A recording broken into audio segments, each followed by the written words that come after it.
river of January. I could start in Rio. Wouldn't be the first time. But the best thing about today is the snow. So the air route I draw this afternoon should depart from a cold place. Boston or New York, perhaps. Boston, our nearest big city and the state capital, is where my parents met. It's about 2.5 hours east of Pittsfield.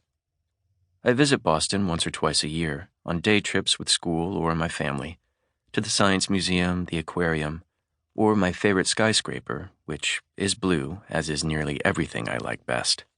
From its observation deck, you can look east towards Boston's airport and listen to a radio tuned to the voices of the pilots flying to and from it.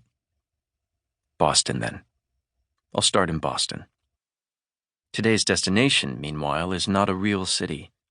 Rather, it's the city I've liked to imagine since I was maybe 7 years old.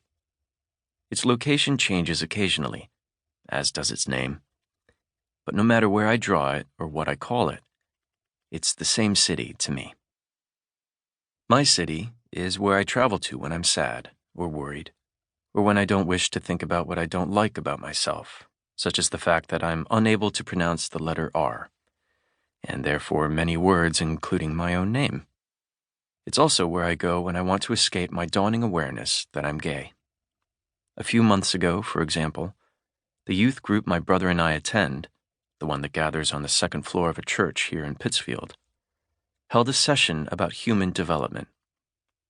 We were invited to write on cards any questions we didn't want to ask out loud. One of the leaders collected the cards, and a few minutes later read my question to the group. Is there a way not to be gay?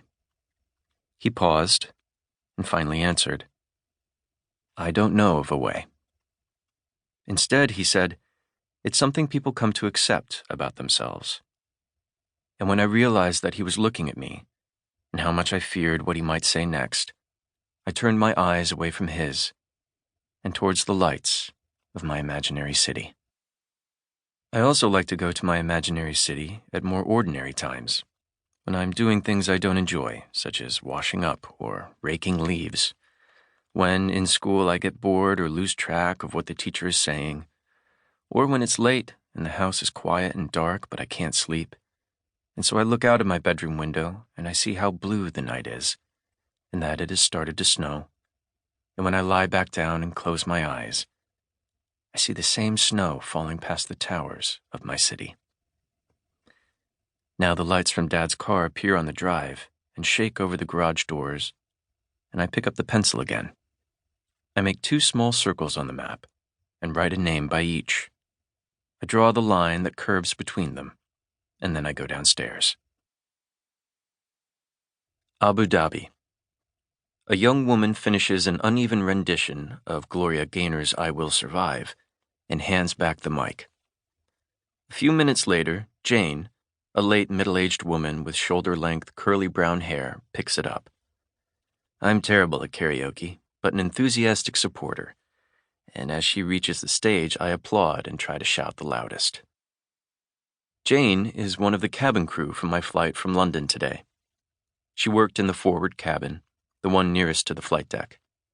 She came up for a chat with me and the captain on her break between the 2 passenger meal services when we were crossing the Black Sea coast of Turkey and the sun was setting. Later, she came back to the cockpit with 2 cups of strong tea as the hazy green lights of Baghdad filled the long side window that ran past my right shoulder.